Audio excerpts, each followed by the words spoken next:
Good morning students. So now let's continue with the transcription unit. ये हमने कल already topic कर लिया था that transcription unit has 3 parts. जो उसमें फर्स्ट पार्ट है that is known as the promoter. Promoter means जहाँ से प्रोसेस ऑफ ट्रांसक्रिप्शन स्टार्ट होता है. Okay. Then we have the middle portion which is called structural gene. इसमें भी दोनों स्ट्रैंड्स डीएनए के यूज़ नहीं होते हैं, सिर्फ एक ही स्ट्रैंड यूज़ होता है and that strand which is use for making RNA that is called template strand. Coding stand मैंने आपको कल बताया था, name is a misnomer. This stand does not code for anything but this stand act as a frame of reference. ये आपका frame of reference की तरह act कर रहा है बिकॉज इसी को यूज़ करके हम कोडिंग स्टैंड और टर्मिनेटर की जो पोजीशन है वो हम बताते हैं. जैसे जब आप एनसीईआरटी बुक रीड करोगे तो उसमें मेंशन है कोडिंग स्टैंड की 5' पे प्रमोटर सिचुएटेड है. तो ये आपका कोडिंग स्टैंड है, 5' पे प्रमोटर सिचुएटेड है. अगर हम कह रहे हैं इसका मतलब ये 5' कहाँ से आया with respect to the coding stand. Similarly when you will read your NCERT उसमें मेंशन है दैट कोडिंग स्टैंड के 3' स्टैंड पे टर्मिनेटर सिचुएटेड है. तो it means it clearly show कि जो कोडिंग स्टैंड है it is being used as the point और फ्रेम ऑफ रेफरेंस जहाँ से हम स्ट्रैंड्स की जो भी डायरेक्शन है वो हम बताते हैं. Similarly when you will read your NCERT तो प्रमोटर के लिए टर्म मेंशन होगा it is situated upstream of the coding stand. Upstream का मतलब वही है जैसे रिवर है, अगर आप रिवर के फ्लो के साथ मूव कर रहे हो तो उसको बोलते हैं डाउनस्ट्रीम. अगर आप रिवर के फ्लो के अगेंस्ट मूव कर रहे हो उसको बोलते हैं अपस्ट्रीम. तो ये जो हमारा कोडिंग स्ट्रैंड है अगर उसके ऊपर वाली साइड पे ओके अगर वो सिचुएटेड है अपर सरफेस पे और we can say left hand पे सिचुएटेड है समवॉट लाइक अपस्ट्रीम तो उसको हम बोलेंगे अपस्ट्रीम. कोडिंग स्ट्रैंड से अगर हम इमेजिन करें कि हम इस तरफ सेम डायरेक्शन में जा रहे हैं क्योंकि स्ट्रैंड की पोलैरिटी 5' to 3' है और इसको एज अ रिवर अज्यूम करें सेम डायरेक्शन में जा रहे हैं then we can say that the terminator is situated downstream. तो ये वाला जो डायग्राम है डायग्राम ऑफ ट्रांसक्रिप्शन यूनिट इसको एक बार आप अच्छे से लर्न कर लेना. ओके ये ऑलरेडी हमने कल कर लिया था, just I was trying to revise it. Then we have to discuss about difference between gene and cistron. आज यहाँ से हम टॉपिक स्टार्ट करते हैं. We have to discuss the differences between gene and cistron. If you remember जो RNA है it is of 3 types. RNA के 3 types होते हैं. सबसे फर्स्ट है आरआरएनए.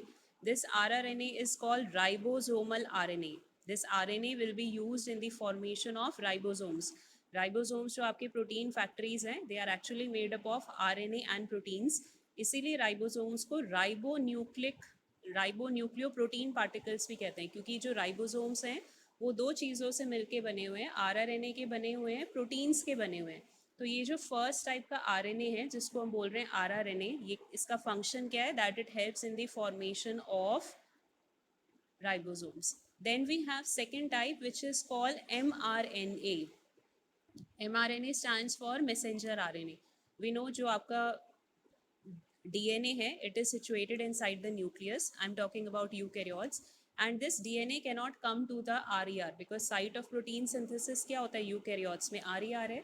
तो जो भी DNA है वो RER तक बाहर DNA cannot come out of the nucleus and reach RER, so it will be making its carbon copy or it will be making an RNA molecule which will be carrying the information from DNA to RER. तो messenger mRNA की full form क्या है messenger RNA. And this RNA will be carrying the information from the nucleus to the RER and thus it will help in the formation of proteins. Then we have third type of RNA which is called tRNA. Translation process हमने कर लिया already. tRNA का पूरा structure हमने discuss कर लिया था and we have already seen what is the function of tRNA. tRNA helps in carrying the amino acids from cytoplasm to the RNA. Okay, to the ribosome. So we have 3 types of RNA, rRNA, mRNA, tRNA. अब हम ये RNA के types यहाँ पे क्यों discuss कर रहे हैं बिकॉज जीन वर्ड का मीनिंग है any gene means a part of the DNA which can make RNA. अब ये आरएनए कोई भी हो सकता है, एमआरएनए भी हो सकता है, आरआरएनए भी हो सकता है, टीआरएनए भी हो सकता है. बट वी नो कि जो आरआरएनए है टीआरएनए है वो प्रोटीन सीक्वेंस को डिसाइड नहीं करते. It is the mRNA which will be deciding the sequence of the protein because mRNA में जो भी इंफॉर्मेशन है ट्रिपलेट्स के फॉर्म में है, कोडॉन्स के फॉर्म में है, वो डिसाइड करता है प्रोटीन चेन की लेंथ कितनी होगी, उसमें कितने नंबर ऑफ अमाइनो एसिड्स होंगे. So just to clear this confusion, we have coded a new term which is called cistron. तो जब हम जीन टर्म यूज़ करेंगे मीन्स जनरल बता रहे हैं that this is a part of DNA which can make rRNA or tRNA also. But cistron specifically, it's a part of gene or it's a part of DNA which is making mRNA. तो 3 types के RNA थे और mRNA decide करता है protein sequence क्या होगी. तो जो भी आपका जीन है जो स्पेसिफिकली mRNA बना रहा है पॉलीपेप्टाइड की सीक्वेंस और उसमें लेंथ उसकी डिसाइड कर रहा है, that will be known as cistron. So cistron means it's a type of gene which is specifically making mRNA. Gene rRNA भी बना सकता है, tRNA भी बना सकता है. नाउ सिस्ट्रॉन्स के भी टाइप मेंशन है हमारी बुक में, 1 मार्कर या MCQ में बहुत आता है. 2 types of cistron are mentioned in our syllabus. The first one which we have is that is called monocistronic. Okay, and the second one which we have that is called polycistronic. अब ये जो mono word है, mono word का meaning आपको पता ही है, one. तो अगर कोई ऐसा सिस्ट्रॉन है जिसमें कि एक mRNA एक ही पॉलीपेप्टाइड चेन बना रहा है, एक ही प्रोटीन बना रहा है, that will be called monocistronic. Mono means one cistron, means cistron जो है वो एक ही प्रोटीन बना रहा है, it is making one protein और one polypeptide. And this type of cistron is found in eukaryotes. Okay. Then on the other hand we have polycistronic. Poly word का मीनिंग आपको पता ही है, मैनी. तो अगर कोई ऐसा सिस्ट्रॉन है कि वो सिस्ट्रॉन तो एक ही है बट एक ही cistron it is responsible for the formation of many proteins, two or more than two types of protein, that will be called polycistronic. अब ये जो word है polycistronic, ये आपका फाउंड होता है, this type of cistron is found in prokaryotes. तो आप अल्फ़ाबेट मैच करके भी लर्न कर सकते हो, P for polycistronic, P for prokaryotes. तो आपको याद रहेगा कि दोनों अल्फ़ाबेट्स इस केस में मैच कर रहे हैं. तो polycistronics are found in case of prokaryotes. Now, if you remember the diagram of Lac-Operon, let me just take out the diagram of Lac-Operon. वहाँ पे हम already polycistronic वाला जो concept है वो हम पढ़ चुके हैं. I hope you remember this diagram of Lac-Operon. ये prokaryotes में होता है operon concept. यहाँ पे हमारा polycistronic condition है. Actually ये जो mRNA है, ये जो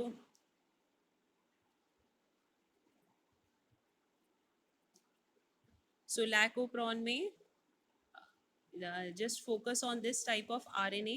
ये जो mRNA है, okay, this is actually a polycistronic mRNA. polycistronic इसलिए है क्योंकि देखो ये आपका mRNA सिंगल है, बट ये सिंगल mRNA एक से ज़्यादा प्रोटीन फॉर्मेशन के लिए रिस्पॉन्सिबल है. ये जो भी एंजाइम्स बना रहा है, एंजाइम्स आर अल्टीमेटली प्रोटीन. तो you can see that we are having single mRNA but it is forming 3 different types of protein. It is forming beta galactosidase, it is forming परमिएज, it is forming transacetylase. तो एक ही mRNA है but वो दो से ज़्यादा protein formation में involve है, दो से ज़्यादा प्रोटीन फॉर्मेशन में हेल्प कर रहा है.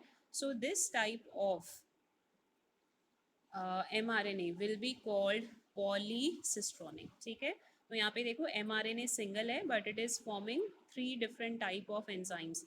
सो P for polycistronic, P for prokaryotes. अगर आप इसको लैकोप्रॉन के साथ कोरिलेट करके लर्न करोगे तो आपको और जल्दी लर्न हो जाएगा कि जो भी बैक्टीरिया हैं प्रोकैरियोट्स हैं उसमें पॉलीसिस्ट्रॉनिक mRNA. बट ह्यूमन्स या जितने भी यूकैरियोट्स हैं वहाँ पे मोनोसिस्ट्रॉनिक mRNA होते हैं. एक mRNA से एक ही प्रोटीन बनता है, not more than one. So we have two types of cistron. Either we can have monocistronic condition or we can have polycistronic condition. So I hope अब आपको दो difference अच्छे से learn हो गए होंगे. The first one which we have to do, that is the difference between gene and cistron. I hope इसमें आप comfortable हो जाओगे अब.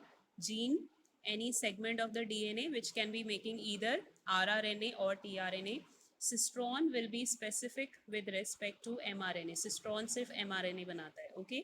Then we have two types of cistron, monocistronic and polycistronic. तो मोनोसिस्ट्रॉनिक कंडीशन जो है वो eukaryotes में है, पॉलीसिस्ट्रॉनिक कंडीशन जो है वो प्रोकैरियोट्स में. ठीक है.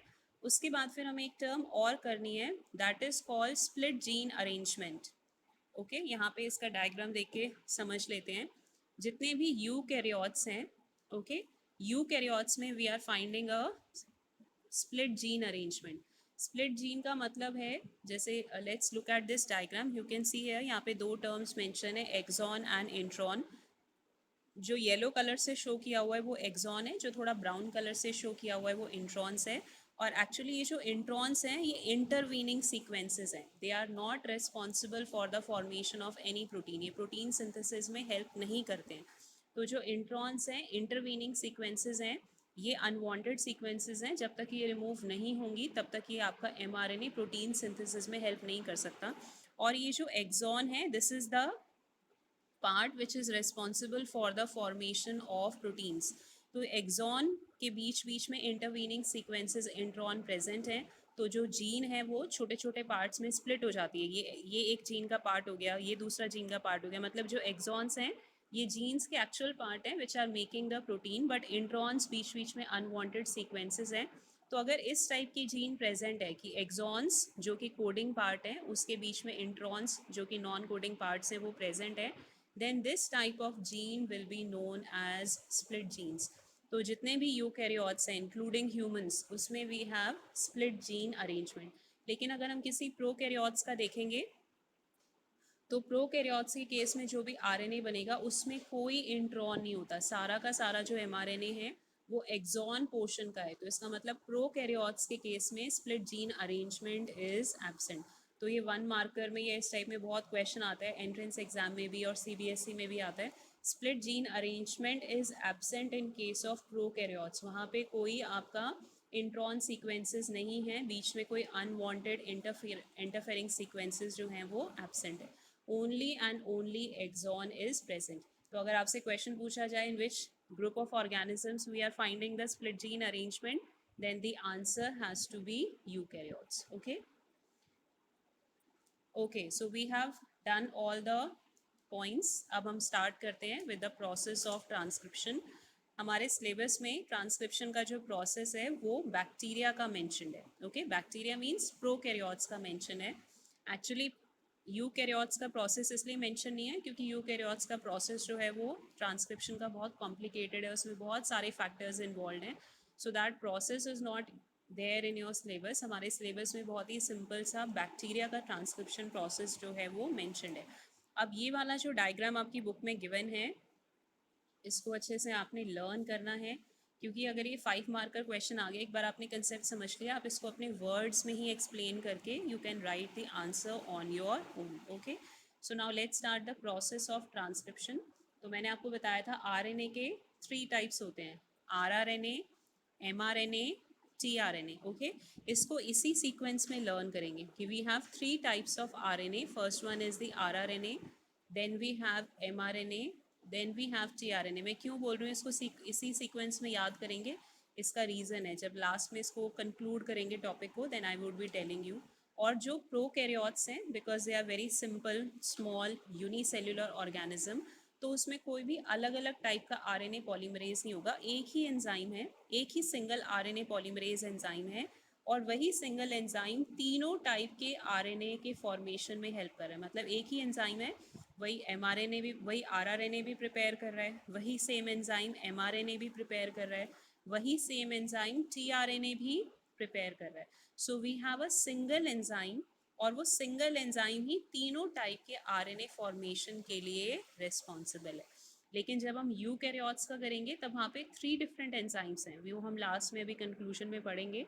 So for the time being, you just remember that in case of bacteria or prokaryotes, we have a single enzyme, and that enzyme is helping in the formation of all the 3 types of RNA. उसके बाद process का जो first step है that is initiation.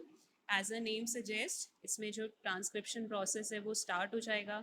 If you will recall the structure of transcription unit, तो transcription कहाँ से start होता है? It starts from the promoter sequence, ठीक है, जिसको हम टाटा बॉक्स भी बोलते हैं।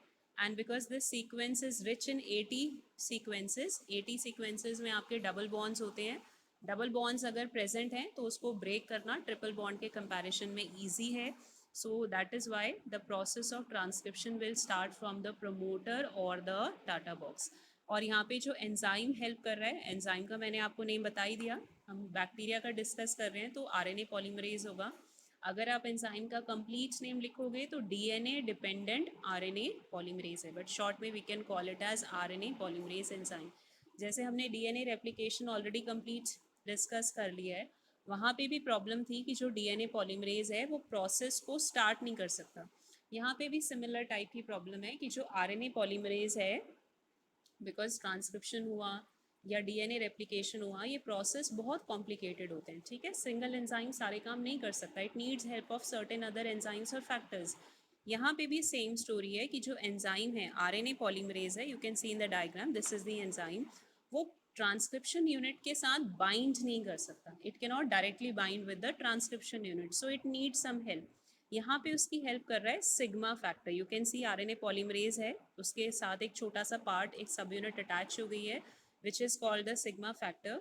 तो ये जो सिग्मा फैक्टर है, जब ये आरएनए पॉलीमरेज के साथ बाइंड होगा, now it will guide the RNA polymerase to bind with the promoter sequence. So initiation में उसको कौन help कर रहा है? Sigma factor help कर रहा है, because the enzyme cannot directly bind to the promoter sequence. तो प्रमोटर सीक्वेंस पे उसको बाइंड करने में सिग्मा फैक्टर हेल्प करेगा, उसके बाद वहाँ पे बॉन्ड्स ब्रेक होना स्टार्ट हो जाएंगे, थोड़ा सा डीएनए जो है वो ओपन होना शुरू हो जाएगा, जैसे डीएनए रेप्लिकेशन में हमने पढ़ा था ना, रेप्लिकेशन फोक बनता है, ऐसे थोड़ा सा पार्ट ओपन हो जाएगा and the process of transcription will start. But this enzyme can not start the process of transcription, उसको इनिशिएशन में हेल्प कौन कर रहा है? Sigma factor is helping the enzyme. उसके बाद we have step number 2 and that step is called elongation. okay, elongation का मतलब है कि प्रोसेस अब स्टार्ट हो चुका है, थोड़ा सा पोर्शन में जो आपका डीएनए हेलिक्स है वो ओपन भी हो चुका है, and we know transcription unit में जो स्ट्रक्चरल जीन है, मिडल पोर्शन है, डीएनए के दोनों स्ट्रैंड्स यूज नहीं होते, आरएनए फॉर्मेशन में टेम्पलेट स्ट्रैंड यूज होता है जिसकी पोलैरिटी होती है from 3 prime to 5 prime end, उसको यूज करके अब हम आरएनए प्रिपेयर करेंगे, that will be the second step which is called elongation. अब मैं 2 कलर्स यूज कर रही हूँ ताकि आपको एलोंगेशन प्रोसेस हम सिंपल उसमें एक्सप्लेन कर सकें। लेट्स से कि ये हमारा टेम्पलेट स्ट्रैंड है जिसके ऊपर ये वाली सीक्वेंस है ATGC, ठीक है, ये हमारा डीएनए स्ट्रैंड है। अब इसको यूज करके यहाँ पे आरएनए पॉलीमरेज बाइंड हो चुका है, वन बाय वन ये रीड करता जाएगा और जो भी इसके कॉम्प्लीमेंट्री आरएनए बेसिस होंगे उसको ज्वाइन करके आरएनए चेन फॉर्मेशन में हेल्प करेगा। तो एडेनाइन का कॉम्प्लीमेंट्री आपको पता है यूरासिल होता है, तो यूरासिल ट्राईफॉस्फेट, ट्राईफॉस्फेट मतलब जिसमें 3 फॉस्फेट अटैच है यूरासिल के साथ, वो यहाँ पे आके बाइंड कर जाएगा। देन टी का कॉम्प्लीमेंट्री ए होता है, उसका भी जो ट्राईफॉस्फेट है वो यहाँ पे आके बाइंड कर जाएगा, ट्राईफॉस्फेट मतलब जिस पे से 3 फॉस्फेट अटैच है। देन साइटोसिन का ग्वानिन का कॉम्प्लीमेंट्री होता है साइटोसिन, उसका भी जो ट्राईफॉस्फेट है मतलब जिसमें 3 फॉस्फेट अटैच है वो यहाँ पे आके बाइंड कर जाएगा। तो सबसे पहले जब ये प्रोसेस को स्टार्ट करेगा तो जो सबसे फर्स्ट बेस पेयर होता है उसका फॉस्फेट बॉन्ड ब्रेक नहीं होगा, जो सेकेंड नंबर पे बेस पेयर है जैसे एडेनाइन ट्राईफॉस्फेट है, इसके अंदर 3 फॉस्फेट थे, लास्ट के 2 फॉस्फेट जो हैं वो ब्रेक हो जाएंगे। जब लास्ट के 2 फॉस्फेट का बॉन्ड ब्रेक हो रहा है तो we know energy will be release, and by using this energy adenine का ये जो सिंगल फॉस्फेट बचा है वो अब यूरासिल और एडेनाइन के बीच में आ जाएगा और इन दोनों को ज्वाइन कर देगा, यूरासिल और एडेनाइन को आपस में ज्वाइन कर देगा with the help of फॉस्फोडाईस्टर bond. जैसे हमने डीएनए रेप्लिकेशन प्रोसेस के टाइम पे स्टडी किया था कि वहाँ पे प्रोसेस स्टार्ट होता है फ्रॉम न्यूक्लियोसाइड ट्राईफॉस्फेट, मतलब ऐसे ट्राईफॉस्फेट्स के फॉर्म में वो यूज़ होते हैं। हमने उसके 2 बेनिफिट्स भी वहाँ पे लर्न किए थे कि वो रॉ मटेरियल की तरह भी एक्ट कर रहा है and it is providing energy for polymerization. Polymerization का मतलब यही होता है कि जो स्मॉल सब यूनिट्स हैं वो ज्वाइन करके लार्ज मॉलिक्यूल फॉर्म कर रही है। तो यहाँ पे यूरासिल और एडेनाइन आपस में कैसे ज्वाइन हुए हैं? बॉन्ड फॉर्मेशन के लिए एनर्जी चाहिए, वो एनर्जी कब मिलेगी? जब एडेनाइन की लास्ट के 2 फॉस्फेट्स का बॉन्ड ब्रेक होगा और उस एनर्जी को यूज़ करके जो एडेनाइन का एक फॉस्फेट रह गया है वो यूरासिल और एडेनाइन के बीच में आके फॉस्फोडाइस्टर बॉन्ड फॉर्म करेगा, then the uracil and adenine will join with each other. अब इनके बीच में हाइड्रोजन बॉन्ड फॉर्मेशन भी स्टार्ट हो जाएगी, वी नो एडेनाइन और यूरासिल के बीच में डबल बॉन्ड है तो ये फॉर्म हो जाएगा, यहाँ पे भी डबल बॉन्ड फॉर्म हो जाएगा which I have shown with the blue colour. उसके बाद अब एंजाइम एक पोजीशन आगे शिफ्ट होगा, ठीक है, now it is coming to the cytosine. तो यहाँ पे हम ये जो फर्स्ट यूरासिल है ये हमें पता ही है कि जो फर्स्ट यूरासिल होगा ये हमेशा ट्राईफॉस्फेट फॉर्म में है, मींस इसके जो 3 फॉस्फेट थे फर्स्ट वाले के बॉन्ड ब्रेक नहीं होते, सेकेंड वाले के होते हैं, तब फर्स्ट और सेकेंड ज्वाइन होते हैं। Now the enzyme will come towards guanine, ये दोनों तो ऑलरेडी ज्वाइन हो चुके हैं, अब उसको एडेनाइन और साइटोसिन को आपस में ज्वाइन करना है। तो वही सेम स्टोरी होगी कि जो एंजाइम है वो साइटोसिन के लास्ट के 2 बॉन्ड्स को ब्रेक कर देगा। साइटोसिन के लास्ट के 2 बॉन्ड्स ब्रेक होंगे तो साइटोसिन का ये जो फॉस्फेट है वो एनर्जाइज हो जाएगा। Now it will join the adenine and cytosine together to form a phosphodiester bond. Phosphodiester bond form हो गया तो एडेनाइन साइटोसिन जॉइन हो गए आपस में, और ये जो आपके ग्वानिन और साइटोसिन है ये भी जॉइन हो जाएंगे with the help of hydrogen bond. तो ऐसे धीरे धीरे करके वो एक एक आगे एंजाइम पे शिफ्ट होता, एक एक बेस पेयर आगे शिफ्ट होता जाएगा। कॉम्प्लीमेंट्री बेस पेयर साइटोप्लाज्म से आते जाएंगे, अकॉर्डिंगली जो बॉन्ड है वो ब्रेक होता जाएगा and the process will continue. जैसे लास्ट वाला भी अगर हम रिज्यूम कर रहे हैं तो यहाँ पे साइटोसिन का कॉम्प्लीमेंट्री होना चाहिए ग्वानिन, ग्वानिन आएगा जिसके ऊपर ट्राईफॉस्फेट प्रेजेंट है, 3 फॉस्फेट्स आर देयर। तो जब एंजाइम आपका, लेट्स से कि now the enzyme is present at the cytosine base पे, तो यहाँ पे अगेन वही सेम स्टोरी होगी कि जो आपका लास्ट के 2 बॉन्ड्स हैं फॉस्फेट के वो ब्रेक हो गए, ये वाला जो फॉस्फेट है वो साइटोसिन और ग्वानिन के बीच में फॉस्फोडाइस्टर के थ्रू ज्वाइन हो जाएगा। तो ऐसे एक एक करके एंजाइम आगे रीड करेगा, डीएनए पे आगे शिफ्ट होता जाएगा, कॉम्प्लीमेंट्री बेस पेयर्स आरएनए के ज्वाइन होते जाएंगे with the help of hydrogen bond and phosphodiester bond and the process will continue. Okay, so ये सारा इलोंगेशन का ही पार्ट है। उसके बाद जैसे जैसे एंजाइम आगे जाता जाएगा वो पोर्शन ओपन होता जाएगा, जहाँ से ऑलरेडी आरएनए बन चुका है वो वापस से कॉइल हो जाएगा। तो एंजाइम और आगे जाएगा तो ये पोर्शन अनकॉइल हो जाएगा, यहाँ से आरएनए बन चुका है तो ये फिर से कॉइल बैक होता जाएगा। सारा DNA at a same time open नहीं होगा, ओके, थोड़ा थोड़ा करके ओपन होता है। जिस पोर्शन से आरएनए फॉर्मेशन हो चुकी है वो वापस से कॉइल बैक हो जाएगा, और जिस डायरेक्शन में आरएनए पॉलीमरेज मूव कर रहा है वो अनकॉइल होता जाएगा, and this process will continue during elongation. Then we have third step which is called termination. As the name indicates, यहाँ पे जो process है वो stop हो जाएगा, but same story as initiation की जो enzyme है वो प्रोसेस को एंड भी नहीं कर सकता। एक्चुअली वो टर्मिनेटर सीक्वेंसेस को रिकॉग्नाइज नहीं कर पाता है कि कहाँ पे टर्मिनेटर सीक्वेंस जो है वो प्रेजेंट है। So in that case RNA polymerase को हेल्प करता है रो फैक्टर। यहाँ पे लिखा हुआ है ना रो फैक्टर, ये आरएनए पॉलीमरेज है, उसके साथ रो फैक्टर बाइंड हो जाएगा। जैसे आरएनए पॉलीमरेज के साथ रो फैक्टर बाइंड होगा, now the enzyme will get a signal that I have to stop the process. अब वो स्टॉप कैसे करेगा, जो आरएनए और डीएनए के बीच में बॉन्ड्स वगैरह थे वो सारे ब्रेक हो गए, you can see RNA separate हो चुका है, डीएनए जो अनकॉइल था वो वापस कॉइल होना स्टार्ट हो जाएगा, और जो आरएनए पॉलीमरेज है वो डीएनए से डिसोसिएट हो जाएगा and the process will stop. तो प्रोसेस को स्टॉप नहीं कर सकता एंजाइम, वहाँ पे उसकी हेल्प कर रहा है रो फैक्टर। तो बैक्टीरिया के केस में जो आरएनए पॉलीमरेज है वो सिंगल एंजाइम है, वो प्रोसेस को स्टार्ट भी नहीं कर सकता। तो इनिशिएशन में उसकी हेल्प कौन कर रहा है, सिग्मा फैक्टर। वो प्रोसेस को स्टॉप भी नहीं कर सकता, वहाँ पे उसकी हेल्प कौन कर रहा है, rho factor. Okay, then we have this, ये वाला डायग्राम भी बहुत इंपॉर्टेंट है, इसको आप लर्न कर लेना अच्छे से।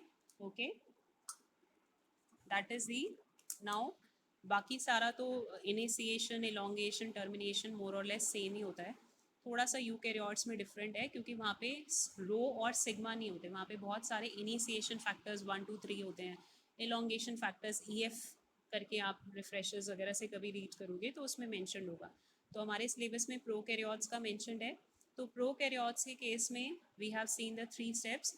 थोड़ा थोड़ा जो ज़्यादा डिफरेंस वाले पॉइंट्स हैं यूकैरियोट्स में वो NCERT ने यहाँ पे लिए हैं। अब जैसे हम प्रोकैरियोट्स का देखेंगे तो जो भी RNA बनेगा प्रोकैरियोट्स में, as I have already told you, they do not have split gene arrangement, उसमें कोई इंट्रॉन्स तो होंगे ही नहीं। तो जो RNA बन रहा है उसको कोई इंटरवीनिंग सीक्वेंस नहीं है, तो उसको कोई फर्दर प्रोसेसिंग या कोई भी और स्टेप रिक्वायर्ड नहीं है, डायरेक्ट उसी से प्रोटीन फॉर्मेशन जो है वो स्टार्ट हो जाती है। तो कई बार आपका क्वेश्चन आता है, 2 मार्कर में बहुत क्वेश्चन आता है कि what is the difference in the site of transcription and translation in bacteria as well as eukaryotes. जैसे बैक्टीरिया का और ह्यूमंस का आपको कंपेयर करने के लिए बोला है कि बैक्टीरिया और ह्यूमंस में ट्रांसक्रिप्शन और ट्रांसलेशन साइट क्या क्या होंगी। तो अगर हम ह्यूमंस की बात कर रहे हैं तो we know humans are eukaryotes. So in case of humans और यूकैरियोट्स जो ट्रांसक्रिप्शन प्रोसेस है, ट्रांसक्रिप्शन मीन्स जिसमें कि आपका डीएनए से आरएनए फॉर्म हो रहा है, that transcription process will be taking place inside the nucleus. Okay, तो अगर साइट पूछी है ट्रांसक्रिप्शन की यूकैरियोट्स में तो ट्रांसक्रिप्शन हमारा हो रहा है न्यूक्लियस में, Translation, as you know, this is the process in which proteins will be formed from the mRNA. Translation हमारा होता है RER में, और RER कहाँ पे प्रेजेंट है? It is situated outside the nucleus, means it is situated in the cytoplasm. तो जो भी ट्रांसलेशन है वो साइटोप्लाज्म में हो रहा है. तो यूकैरियोट्स के केस में ट्रांसक्रिप्शन ट्रांसलेशन की साइट्स अलग अलग हैं. ट्रांसक्रिप्शन हो रहा है न्यूक्लियस में, ट्रांसलेशन हो रहा है साइटोप्लाज्म में, और दोनों प्रोसेस के बीच में थोड़ा सा टाइम डिफरेंस भी है. दोनों सेम टाइम पे नहीं होंगे, क्योंकि यहाँ पे हमें पहले इंट्रॉन्स निकालने पड़ेंगे, एक्सॉन्स को ज्वाइन करना पड़ेगा, वो अभी हम डिस्कस कर रहे हैं. मतलब जो भी mRNA बनता है वो इमेच्योर है, means it cannot directly help in the formation of protein. उसको पहले थोड़ा सा चेंज होना पड़ेगा, उसमें थोड़ी सी प्रोसेसिंग होगी, then only it can help in the formation of protein. तो दोनों प्रोसेस साइड बाय साइड नहीं होंगे. There is a time gap between transcription and translation in case of eukaryotes.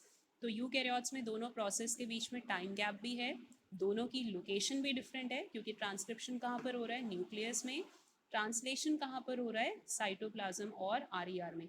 But अगर हम प्रोकैरियोट्स की बात कर रहे हैं, now let's just talk about prokaryotes और बैक्टीरिया. ये डायग्राम प्रोकैरियोट्स का नहीं है, बच्चे कंफ्यूज हो जाते हैं. इसकी हेडिंग देखो पर क्या मेंशन है? यूकैरियोट्स. अगर हम प्रोकैरियोट्स की बात कर रहे हैं तो वहाँ पे जो RNA बन रहा है उसमें सारा एक्सॉन्स है, ठीक है. और प्रोकैरियोट्स बैक्टीरिया में आपको पता ही है कि वहाँ पे ट्रू न्यूक्लियस एब्सेंट है, nucleus is not covered by any nuclear membrane. तो प्रोकैरियोट्स के केस में दोनों की साइट, ट्रांसक्रिप्शन और ट्रांसलेशन, उनकी साइट्स अलग अलग नहीं होंगी. Both the process will be taking place in the cytoplasm, because we know in case of prokaryotes well defined nucleus is absent, nucleus is not covered by nuclear membrane, तभी तो हम उनको prokaryotes कहते हैं. Pro means ancient, karyon means nucleus. So they have a old type of nucleus, means nucleus is not covered by a well defined nuclear membrane. तो वहाँ पे nucleus RER का कोई कंसेप्ट ही नहीं है, तो सारा प्रोसेस साइटोप्लाज्म में हो रहा है. तो ट्रांसक्रिप्शन और ट्रांसलेशन दोनों की साइट सेम है. वहाँ पे जो mRNA बन रहा है उसमें कोई इंट्रॉन्स ही नहीं है, इंटरवीनिंग सीक्वेंस ही नहीं है. तो जैसे बैक्टीरिया का एग्जांपल लेते हैं, अभी थोड़ा सा ही RNA बना है, साथ के साथ ही उसके ऊपर राइबोसोम्स अटैच हो जाते हैं, साइटोप्लाज्म से आते हैं और उसके ऊपर अटैच हो जाते हैं, और प्रोटीन फॉर्मेशन भी स्टार्ट हो जाता है. यानी ट्रांसक्रिप्शन और ट्रांसलेशन प्रोसेस बैक्टीरिया के केस में कपल्ड है. कपल्ड मतलब it is taking place at the same time. Eukaryotes के केस में हमने देखा है कि वहाँ पे टाइम गैप है, पहले प्रोसेसिंग होगी, RNA में चेंजेस होंगे, तभी वो प्रोटीन सिंथेसिस में हेल्प कर सकता है. बट यहाँ पे क्योंकि RNA में कोई प्रोसेसिंग रिक्वायर्ड ही नहीं है, तो अभी पूरा RNA बना भी नहीं है, 20% बनता है, उससे पहले ही उसके ऊपर राइबोसोम्स अटैच होना शुरू हो जाते हैं और प्रोटीन फॉर्मेशन में हेल्प कर देते हैं. तो अगर इस टाइप का क्वेश्चन आ रहा है तो आपको बताना है कि प्रोकैरियोट्स में ट्रांसक्रिप्शन ट्रांसलेशन कपल्ड है, means they are taking place at the same time, और दोनों की लोकेशन भी सेम है, they are taking place in the cytoplasm. Okay, okay, now we have to discuss about this diagram. This diagram is telling us about eukaryotes.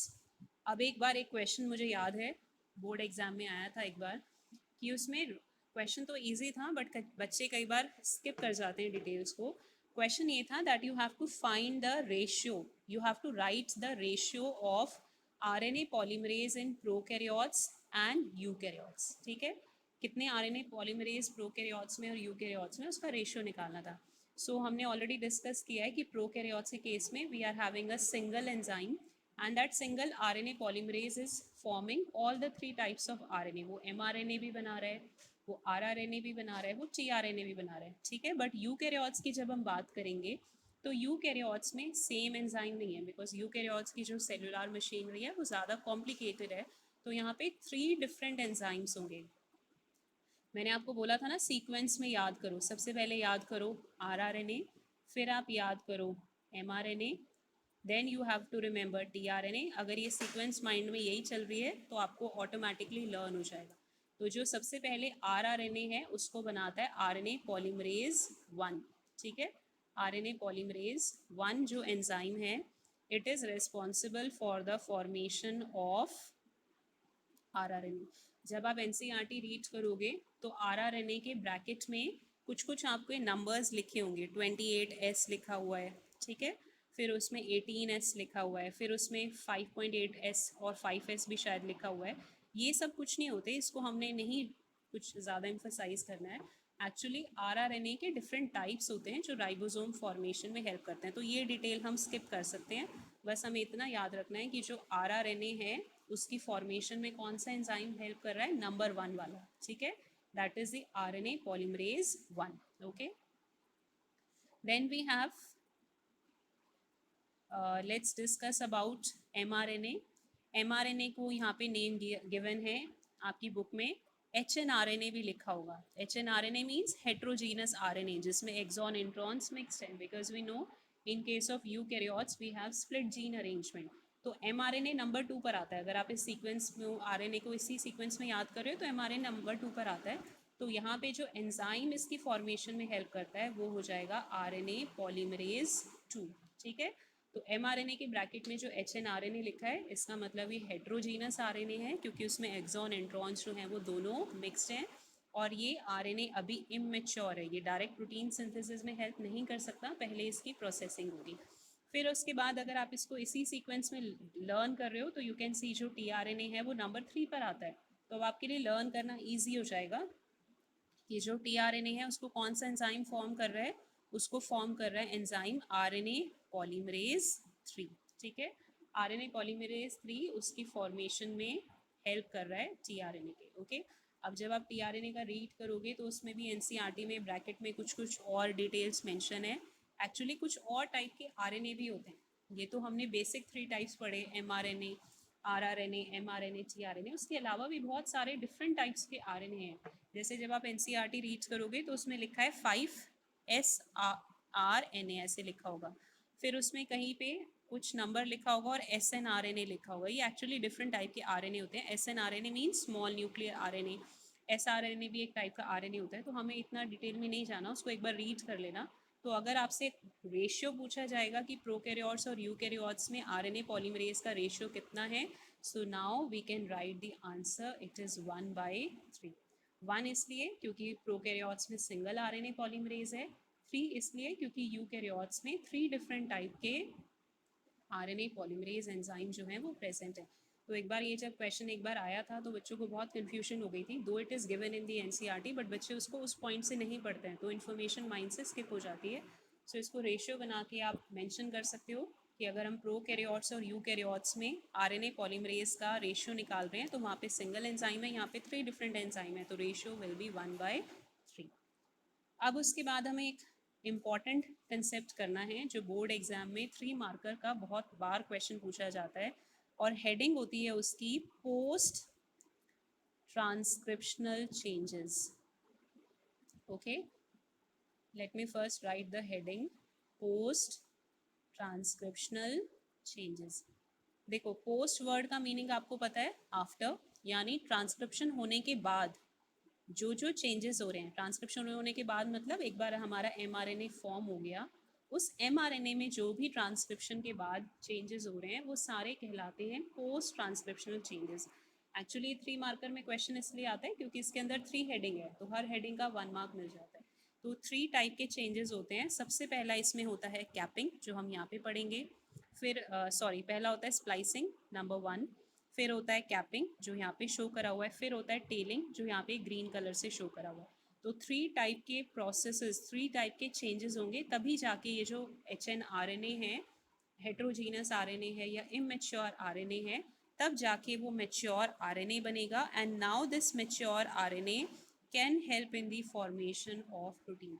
तो ये जो mRNA बना, ये पोस्ट ट्रांसक्रिप्शनल चेंजेस प्रोकैरियोट्स में नहीं होते, ये आपको बहुत अच्छे से क्लियर होना चाहिए। ये होता है यूकैरियोट्स में, क्योंकि स्प्लिट जीन अरेंजमेंट यूकैरियोट्स में प्रेजेंट है। एक्सॉन इंट्रॉन वाला कंसेप्ट यूकैरियोट में, again and again I am repeating so that आप इस कंसेप्ट को इम्बाइब कर सको।